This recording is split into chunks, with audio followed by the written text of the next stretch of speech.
SSLC ಪರೀಕ್ಷೆಯಲ್ಲಿ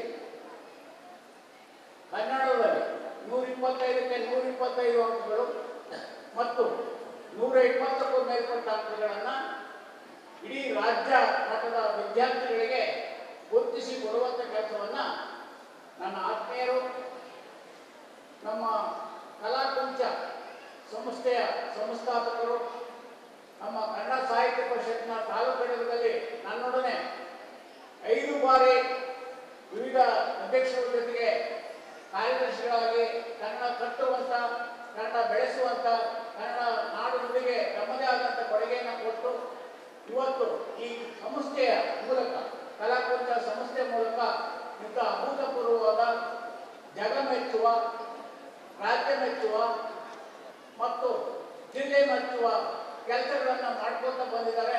ಅದಕ್ಕಾಗಿ ಸನ್ಮಾನ್ಯ ಗಣೇಶ್ ಶೆಣೈ ಮತ್ತು ಕಲಾಕುಂಚದ ಎಲ್ಲ ತಂಡ ಮತ್ತು ಅವರ ಮನೆತನಕ್ಕೆ ಜೋರಾಗಿ ಚಪ್ಪಾಳೆ ತಗೊಳ್ಳೋದ್ರ ಮೂಲಕ ಪ್ರಪ್ರಥಮವಾಗಿ ಅವರನ್ನ ಅಭಿನಂದಿಸೋಣ ಅಂತ ಹೇಳ್ತಾ, ಇವತ್ತು ಕಲಾಕುಂಚ ಸಂಸ್ಥೆಯ ಶಿರೋನಾಮೆಗಳೇ ಪ್ರಪ್ರಥಮವಾಗಿ ಆದ್ಯತೆ ಕಲೆಗೆ, 2ನೇ ಆದ್ಯತೆ ಸಾಹಿತ್ಯಕ್ಕೆ, 3ನೇ ಆದ್ಯತೆ ಸಂಗೀತಕ್ಕೆ, 4ನೇ ಆದ್ಯತೆ ಶಿಕ್ಷಣಕ್ಕೆ ಮತ್ತು 5ನೇ ಆದ್ಯತೆ ಸಂಸ್ಕೃತಿಗೆ. ಈ 5 ಮುಖ್ಯಾಂಶಗಳನ್ನು ಇಟ್ಕೊಂಡು 1989ರಲ್ಲಿ ಈ ಸಂಸ್ಥೆ ಸ್ಥಾಪನೆಯಾಗಿ ಅಂದಿನಿಂದ ಇಂದಿನವರೆಗೆ ಯಶಸ್ವಿಯಾಗಿ ನಡೆಸಿಕೊಳ್ತಾ ಬಂದಿದೆ. ಈ ವಿಜಯನಗರ ಸಾಮ್ರಾಜ್ಯವನ್ನು ಕಂಡಂತ ನಾಡು ನಮ್ಮ ಕನ್ನಡ.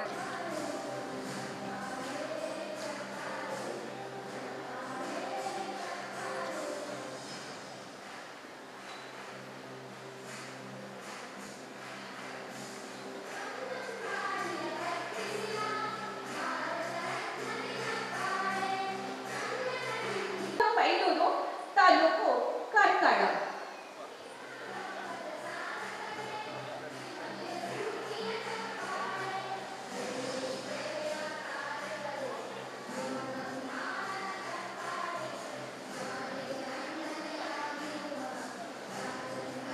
ಶ್ರೀಮತಿ ಪ್ರವೀಣಾ ನಾಯ್ಕ್.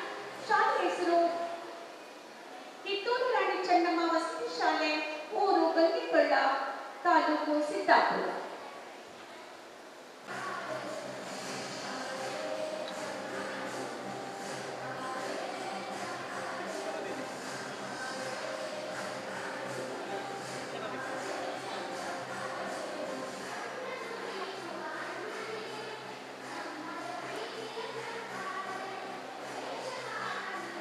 ಅದರಲ್ಲಿ ಬರಬೇಕು. ಹಾಗೆ ಅಪರ್ಣಾ ಪಾಂಡು ಕೂಡ ವೇದಿಕೆಯ ಬಲಭಾಗದಲ್ಲಿ ಬರಬೇಕು. ಈಗ ವೇದಿಕೆಯಲ್ಲಿ ಸನ್ಮಾನವನ್ನ ಮಾಡ್ತಿದ್ದೇವೆ.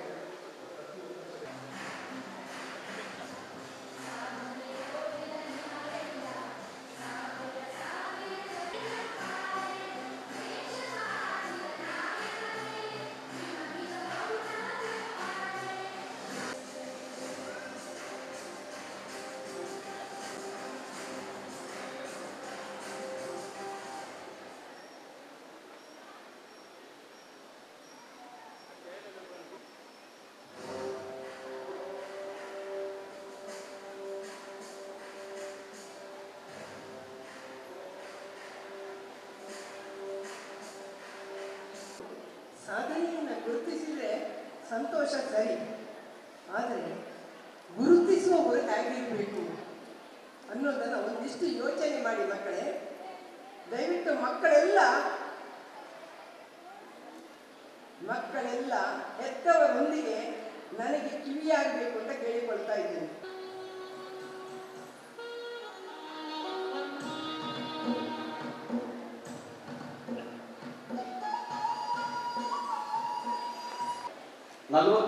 ಕ್ಕೂ ಹೆಚ್ಚು ಮಕ್ಕಳನ್ನು ತಮ್ಮ ಕಲೆಗೆ ಪ್ರೋತ್ಸಾಹಿಸಿ ಪೋಷಿಸುತ್ತಿರುವ ಸಾಂಸ್ಕೃತಿಕ ಸಂಸ್ಥೆ ಕಲಾಕುಂಚದ ಸಂಸ್ಥಾಪಕರೇ ಗಣೇಶ್ ಶೆಣೈ ದಂಪತಿಗಳೇ, ತಾವು ಮಾತ್ರ ಮಕ್ಕಳು ಮಾತ್ರ ನಿಂತ್ಕೊಳ್ಳಿ ಒಂದ್ಸಲ ನಿಂತ್ಕೊಳ್ಳಿ. ಮಕ್ಕಳು ಮಾತ್ರ ಎಲ್ಲ ಪೋಷಕರು ಅವರಿಗೆ ಚಪ್ಪಾಳೆ ಕೊಡಬೇಕು. ಎಲ್ಲರೂ ಕೂಡ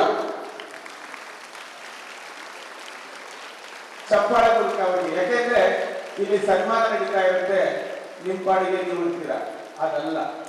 ನಾವು ನಮ್ಮ ಜ್ಞಾನವನ್ನು ನಾವು ವಿದ್ಯೆಯನ್ನು ಹೇಗೆ ತಗೋತೀವಿ ಅದು ಇನ್ನೊಬ್ಬರು ಮಾಡಿದ್ರು ಕೂಡ ಅದೇ ಸಕಾರಾತ್ಮಕ ಸ್ಪಂದಿಸದೆ ಮಾಡಿಬಿಡ್ತೀವಿ. ಇವತ್ತೇನಾದ್ರೂ ಪಕ್ಕದ ಮನೆಯವರು ಓದಿ ನೀವೇನಾದ್ರೂ ಪ್ರಶಸ್ತಿ ತಗೊಳ್ತಾ ಇದ್ದೀರಾ? ಪಕ್ಕದ ಮನೆಯವರು ಓದಿ ನೀವೇ ತಗೊಳ್ತಾ ಇದ್ದೀರಾ? ಇಲ್ಲ. ನೀವು ನಿಮ್ಮ ಪರಿಶ್ರಮದಿಂದ, ಕಠಿಣ ಪರಿಶ್ರಮದಿಂದ ತಾವು ವಿದ್ಯಾಭ್ಯಾಸ ಮಾಡಿ ಖಂಡಿತವಾಗಲೂ ಇವತ್ತೇನು 125, 220, 625, 620 ಖಂಡಿತವಾಗಲೂ ಸುಲಭದ ಮಾತಲ್ಲ. ಇದು ನಿಮಗೆ ನಿಮ್ಮ ತಂದೆ ತಾಯಿ ಶಿಕ್ಷಕರು ಕೊಟ್ಟ ಬಳುವಳಿ. ಅದನ್ನ ನೀವೆಲ್ಲ ಒಂದು ಕಲ್ಲುಗಳು, ನಾವು ಕೂಡ ಕಲ್ಲುಗಳು, ಎಲ್ಲರೂ ಕೂಡ ಕಲ್ಲುಗಳು.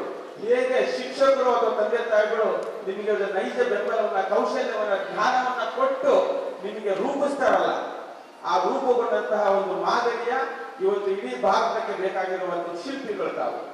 ತಮಗೆ ಮುಂದಿನ ಈಗ ತಾವೆಲ್ಲ ಓದಿದ್ದೀರಾ, SSLC ಅತಿ ಹೆಚ್ಚು ಅಂಕಗಳನ್ನ ಪಡೆದಿದ್ದೀರಾ. ಇಷ್ಟಕ್ಕೆ ತಮ್ಮ ಸಾಮರ್ಥ್ಯ ಮುಗಿಯಲ್ಲ. ಇದೀಗ ಇದರ ನಂತರ ತಮ್ಮ ಸಾಮರ್ಥ್ಯ ಗೊತ್ತಾಗುತ್ತೆ. ಇಡೀ ಭಾರತಕ್ಕೆ ತಾವು IAS ಆಗ್ಬಿಟ್ಟು IPS ಆಗ್ಬಿಟ್ಟು ಅಥವಾ ಒಂದು ಸತ್ಯ ತಿಳ್ಕೊಳ್ಳಿ, ಇದೇ ಫೈನಲ್ ಅಲ್ಲ. ಏನು SSLC ಅತಿ ಹೆಚ್ಚು ಅಂಕ ಪಡೆದ ತಕ್ಷಣ ನಿಮ್ದು ಫೈನಲ್ ಆಗಲ್ಲ. ಇದ್ರ ಮುಂದೆ ಇದೆ ನಿಮ್ಮ ಜೀವನ. ಇಷ್ಟು ದಿವಸ ಯಾಕೆಂದ್ರೆ ಬಾಲ್ಯದಲ್ಲಿ ಏನ್ ತೆಗಿತೀವಲ್ಲ ಆ ಕ್ಷಣಗಳು ಮತ್ತೆ ಖಂಡಿತವಾಗ್ಲೂ ನಿಮಗೆ ಸಿಗಲ್ಲ.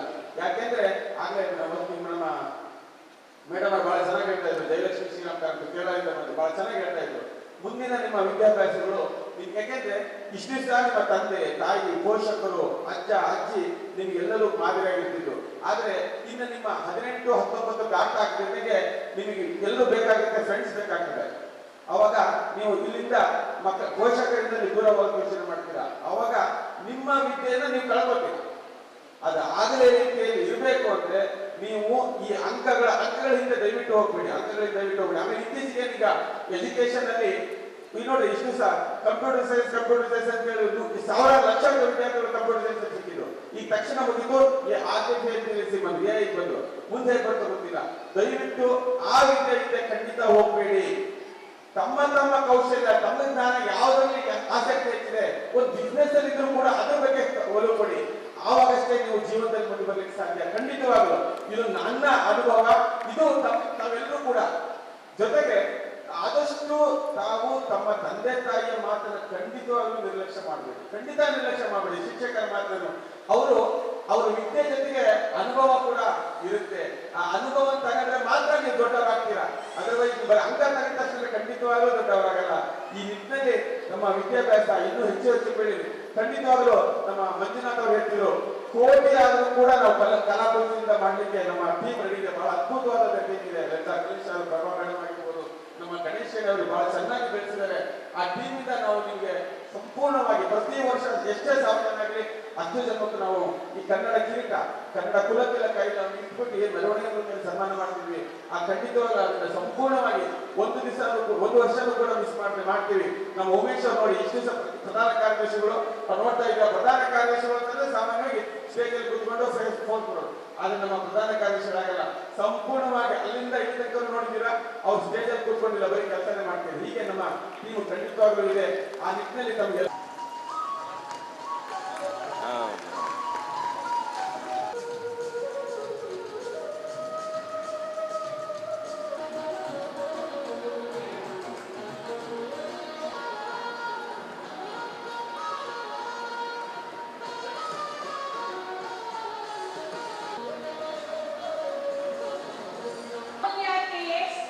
ತದನಂತರ ಐಶ್ವರ್ಯ ಶಿವಾನಂದ ಹಿರೇಮಠ್,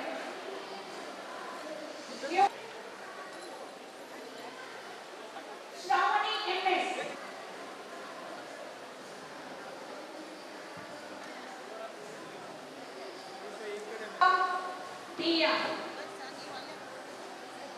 ಜ್ಞಾನಗಂಗಾ